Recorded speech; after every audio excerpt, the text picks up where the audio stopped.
बर्फ से लदकर समुद्र तल से 11,000 फुट की ऊंचाई पर पर्यटन स्थल सिसु में स्नो मैराथन का आयोजन किया गया, जिसमें स्थल और वायु सेना के अलावा देश भर से करीब 250 धावकों ने हिस्सा लिया। जीत के लिए धावकों ने ऑक्सीजन की कमी के बावजूद इतनी ऊंचाइयों पर बर्फ के ऊपर खूब पसीना बहाया है। पहाड़ों के नाजुक पारिस्थितिक संतुलन को बनाए रखने के साथ साहसिक खेलों को बढ़ावा देने के मकसद से इस मैराथन का आयोजन किया गया। मैराथन के आयोजकों का दावा है कि 11,000 फुट पर ये मैराथन दुनिया में सबसे ऊंचाई पर आयोजित हो रही प्रतियोगिता है। मैराथन सुबह 5:30 बजे शुरू हुआ। मैराथन को 4 कैटेगरी में विभाजित किया गया, जिसमें 42 किलोमीटर, 21 किलोमीटर, 10 किलोमीटर और 5 किलोमीटर वर्ग शामिल किया गया। मैराथन में भारतीय सेना के जवानों का दबदबा रहा। 42 किलोमीटर के फुल मैराथन को भारतीय सेना के डोगरा रेजिमेंट के जवान हेतुराम ने 3 घंटे 37 मिनट 24 सेकंड पूरी कर स्वर्ण पदक हासिल किया। लद्दाख स्काउट्स के तमचोस दूसरे और ओपी सरन तीसरे स्थान पर रहे। 21 किलोमीटर ऑफ मैराथन में लद्दाख स्काउट्स के नंगदन ने अपने निकटतम प्रतिद्वंदी लद्दाख स्काउट्स के ही जवान नमग्याल के से केवल 5 सेकंड के अंदर से प्रतियोगिता अपने नाम किया। जुले मेरा नाम शिवानंदन है और मैं लेह लद्दाख से बिलोंग करता हूँ और मैं इंडियन आर्मी लद्दाख स्काउट से भी बिलोंग करता हूँ। तो इस बार मेरा ये सेकंड टाइम था स्नो मैराथन में पार्टिसिपेशन और पिछली बार भी मैं हाफ मैराथन का विनर रह चुका हूँ और इस बार भी मैं विनर रहा। तो इस बार चैलेंजेस कुछ ज़्यादा ही था पिछले बार से। इन अकॉर्डिंग विद रूट भी बहुत चैलेंज था।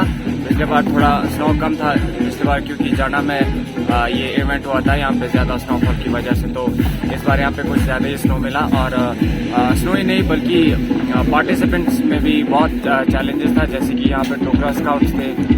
तो पिछले बार आर्मी के बहुत कम पार्टिसिपेंट्स थे, जिसकी वजह से हमें चैलेंजेस कम मिलता पिछले साल। बट इस बार ज़्यादा चैलेंज मिला पार्टिसिपेंट्स के साथ और रूट में भी, जिसमें हमें बहुत मज़ा आया, क्योंकि जितना चैलेंज होता है उतना मज़ा आता है पार्टिसिपेट करने में। और होपफुली अभी हमारे 10 की और फुल मैराथन में भी हमारे टीम के पार्टिसिपेंट्स है और होपफुली हम होप करते हैं उसमें भी हमारे टीम के बंदे आ जाए। तो ओवरऑल ये रेस अभी तक बहुत अच्छा रहा। Thank you. Snow marathon world का सबसे ऊंचा स्नो मैराथन है।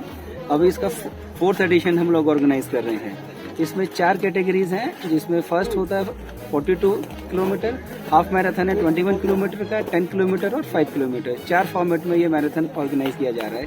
ये 4था साल है। इसका मेन मकसद है लाहौल एंड स्पीति वैली में जो इकोलॉजी को थोड़ा सा नुकसान हो रहा है, उस नुकसान से बचाने के लिए, यहाँ पे एम्प्लॉयमेंट जनरेट करने के लिए और टूरिज्म को बढ़ावा देने के लिए स्नो मैराथन हमने 2022 में स्टार्ट किया था।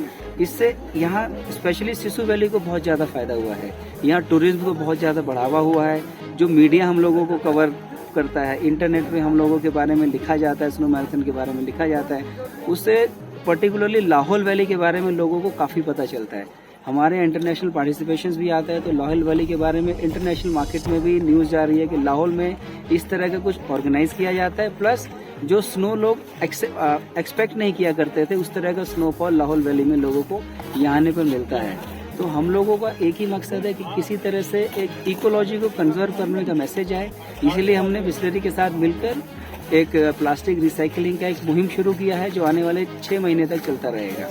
और अब हम लोग आने वाले समय में 2 और मैराथन इस एरिया में करने जा रहे हैं। सारी मैराथन और सारे इवेंट्स का मकसद एक ही है, इकोलॉजी को बढ़ावा देना, इकोलॉजी को कंजर्व करना और प्लास्टिक को रिसाइकिल करना। पिछले जो भी स्नो मैराथन के इवेंट रहे हैं वो 0 वेस्ट में रहे हैं। जो भी हम यहाँ पर प्लास्टिक थोड़ा बहुत जनरेट करते हैं, वो हम उसको कलेक्ट करके उसको रिसाइकिल कराते हैं थ्रू बिस्लरी ब्रांड।